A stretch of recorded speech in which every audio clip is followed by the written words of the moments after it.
Many photographers don't think it's important, but writing your own timelines can have a huge advantage on your wedding days. I generally have very smooth wedding days with my couples, and the main reason that is because of writing timelines. This helps with letting everyone know there on the day of what I need from them to get the photos that they want from their wedding photographer. So let's go ahead and look at how to create a wedding timeline that works for your wedding days. So the first step of the process is having your meeting with your couple. This is clearly happening before you book them. So you have your meeting, and during this meeting, you bring up things about the wedding day timeline. You don't necessarily need to write a whole timeline during your meeting, but ask them questions about how they think their day is going to go, if they want to do a first look, what's the difference with doing a first look or not, different things of that sort. Basically, put it in their head that you're going to want to write a timeline for their wedding day to help them with the planning. You're not going to supersede the planner, but you need your own timeline as well so that everyone knows what you need for the photos. So after that meeting, you've gone ahead and you booked your couple, and now you need to nurture them up until the day of their wedding. Generally, you'll want to do this with some type of automations, which I've talked about before. I think I have a video on it. If so, I'll leave it right here up above. But you want to have automations, and one of the most important automations is going to be sending your couple a questionnaire. Generally, I'll send this questionnaire pretty much sometime after the engagement session. I don't want to send this too early and bombard them with too much information early on.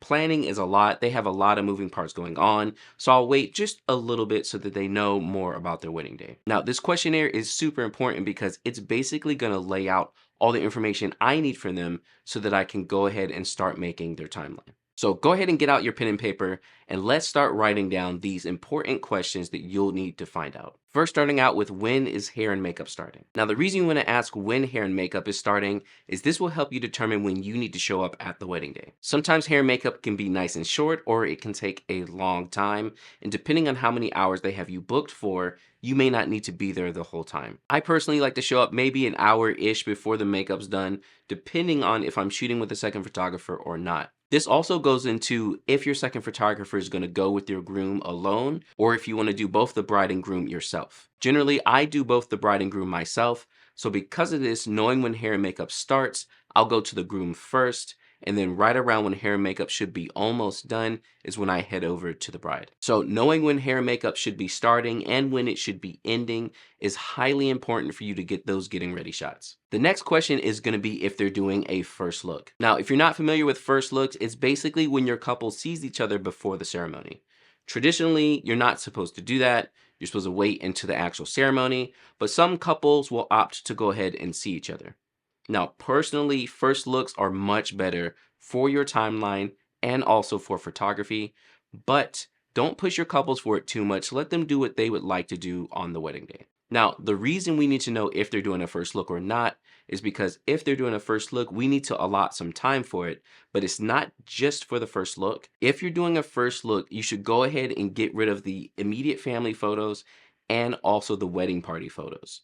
This is much easier to do because immediate family and wedding party are probably going to be around before the ceremony anyway, and or don't mind showing up a little bit early. If you knock all these photos out, once you get to cocktail hour, you don't have to do a whole hour of photos. There's so much you save yourself by doing this. Because what happens generally when you get to cocktail hour is no one wants to cooperate because they want to go eat and drink. So then what happens is Uncle Bob goes, and then mom goes to find Uncle Bob, and then she stops and starts talking to people, and then dad goes to get mom, and then everybody's gone, and you're standing around like, I only got an hour to take these photos, and I still need to do couple portraits. So that's the hard part of traditional wedding days. Whereas if you do a first look day, you've already taken those photos. Now for cocktail hours, maybe take your couple out for an extra 15 minutes of photos, and that's it. They can go hang out for the rest of the time at their cocktail hour and actually talk to their guests. So again, first looks are much better, but don't push your couples for it. This is the question you'll be asking them, is if they're having a first look or not. And if they're not sure if they want to do one, explain to them the advantages. Because again, not only are you getting photos before the ceremony so that they can hang out at the cocktail hour, but if for some reason you have bad weather, you know that you probably have 2 different times of the day that you can get photos. One before the ceremony at the first look, and once also at the cocktail hour. This way, if it rains before, if it rains after, you have a fail-safe. Now, obviously, there's days where it just doesn't work out and it's raining all day. However, first looks give you more of a chance to take more photos. Next up, you want to ask them when the ceremony starts and finishes. Again, this is just when to know when the major part of the wedding day is starting, when it's going to end, and when that cocktail hour will start as well. Now, at this point in time on your timeline, you're not really in control of much. So really, you're just listing the times that are happening. In my opinion, the start of the day is probably the most important for photographers. And also, it's the most that we can have a say in. Planners aren't really going to care as long as everyone's dressed and gets to the ceremony. So everything before then, when you're going to do the groom's photos, when you're going to do the bride's photos, are you doing a first look? Do you need extra time for group photo? All of that stuff is in your house, which is why you want to go ahead and write your own timeline. Once we get to the ceremony, at that point though, there's more people, there's more guests, and now the planner is really going to be handling all that. So I just need to know when the ceremony starts and ends. Next up, we're also going to be asking when the cocktail hour starts and ends. This gives me an idea of if I do a first look, maybe I can get 10 or 15 minutes in, or are they not doing a cocktail hour? I can get to know this so that I know what I can do during the cocktail hour. Again, traditionally, you're going to be doing an hour of photos, so there kind of needs to be a cocktail hour, but again, you can deal with that with the planner. Just make sure to put that question on your questionnaire. So when does the ceremony start and finish? When does the cocktail hour start and finish?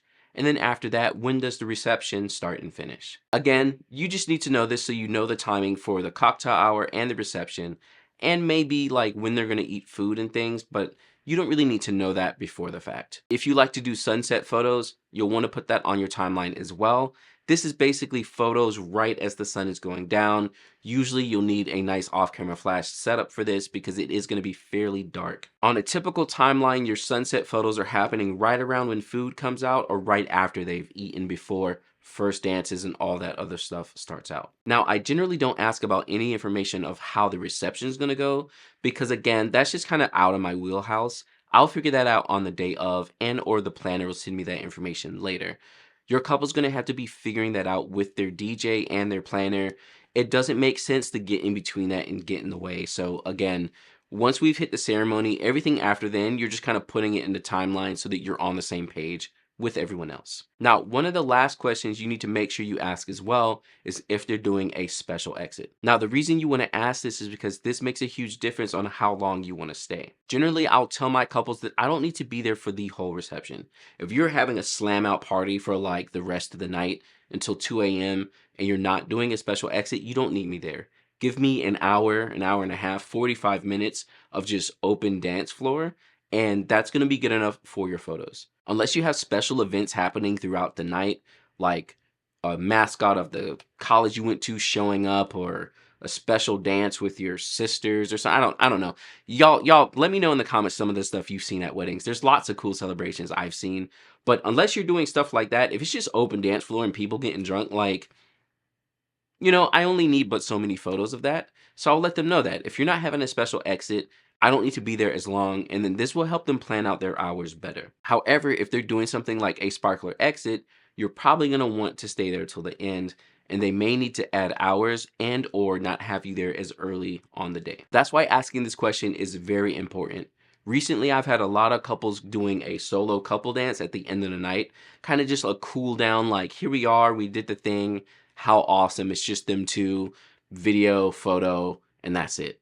Then after that, they'll do a sparkler exit. I've done a fair amount of those recently, so this is something you're going to want to ask about. So after you've asked all your questions and you've sent that questionnaire off to your couple, they're going to fill it out for you and you go ahead and build your timeline. Now, I've created a timeline template for you all, which you can find in the description below. Definitely go download that and use that for your weddings coming up. It'll help you plan out your wedding days and write your timelines much easier. The next step after you've written out your timeline is to send it to your couple and their planner. You do not want to leave the planner out of this process and make it feel like you're trying to supersede what they're doing. Let them know what you're planning, and then what will happen at that point is you all can collaborate together on the timeline. You never want to be a headache to your planner. You want to be a collaborative partner with them. So again, Let them know what you need for photos, and pretty much for the most part, a good planner is going to be okay with what you're asking for unless there's something else in the wedding day that's going to get in the way. By letting them know upfront what you need, it helps them as well to write their timeline better, which will lead to a smoother wedding day altogether. Again, if there's any vendor that you want to feel like a partner with, it's definitely going to be your planner because they can make or break your wedding day. So you really, really want to be as close with them and as cooperative as possible. Since you've sent them the timeline early, y'all can plan around things that need to happen, and this way you won't end up at the wedding day looking at your timeline and wondering why they gave you no time and arguing with your planner at the wedding. You never want to have that happen. You want to be on the same page with them, so do this stuff early so that if there are any mismatches or problems, y'all can deal with that before the fact and not be beefing on the wedding day. And having those smooth wedding days with your planner, with your couples, are extremely important. And seeing it in action really helps you get into the mode of a wedding photographer if you haven't really shot any weddings yourself yet. So definitely check out some of my full wedding days, which you can see right here, which will show you how these timelines play out at a real wedding day.